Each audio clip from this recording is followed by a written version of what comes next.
जय हिंद दोस्तों। इतिहास में आज हम सुना रहे हैं लॉर्ड लैंसडाउन की कहानी। जी के स्टाइल में लॉर्ड लैंसडाउन भारत के वायसराय 1888 से 1894 तक थे। इनका कार्यकाल राजनीतिक और सैन्य दृष्टि से बहुत महत्वपूर्ण रहा। रिपन और डफरिन के बाद इन्होंने शासन की बागडोर संभाली। 1888 में जब लैंसडाउन ने पद संभाला तब कांग्रेस अपनी पकड़ मजबूत कर रही थी।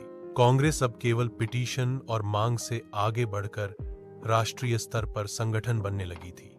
भारतीय परिषद अधिनियम 1892 इंडियन काउंसिल्स एक्ट 1892 में आया। यह इनके शासनकाल की सबसे महत्वपूर्ण घटना मानी जाती है। इस अधिनियम से प्रांतीय व केंद्रीय परिषदों का विस्तार हुआ और भारतीयों को चर्चा और प्रश्न पूछने का अधिकार तो मिला, लेकिन मतदान का अधिकार नहीं। यह अधिनियम भारतीय राजनीति में संवैधानिक सुधारों की ओर पहला कदम था। द्वितीय फैक्ट्री अधिनियम 1891, इसमें बाल श्रमिकों और महिलाओं के काम के घंटे तय किए गए, बच्चों के लिए 9 घंटे से ज्यादा काम करना मना था। इसे भारतीय मजदूर वर्ग के हित में एक अहम कानून माना जाता है। लैंसडाउन ने अफगानिस्तान को लेकर सीमा नीति बनाई। अफगानिस्तान को एक बफर स्टेट के रूप में रखा गया ताकि रूस और भारत के बीच संतुलन बना रहे। इन दिनों भारत और तिब्बत चीन के प्रभाव वाला क्षेत्र के बीच सीमा विवाद की शुरुआत हुई थी।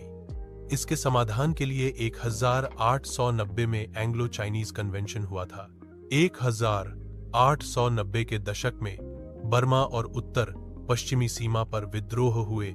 लैंसडाउन को संवैधानिक सुधारों की नींव रखने वाला वायसराय कहा जाता है। 1892 का अधिनियम भले ही सीमित था, लेकिन आगे चलकर 1909 का मार्ले मिंटो सुधार और 1919 का मोंटेग्यू चेम्सफोर्ड सुधार इसी आधार पर बने थे। दोस्तों, आपको ये कहानी कैसी लगी? कमेंट करें। जय हिंद।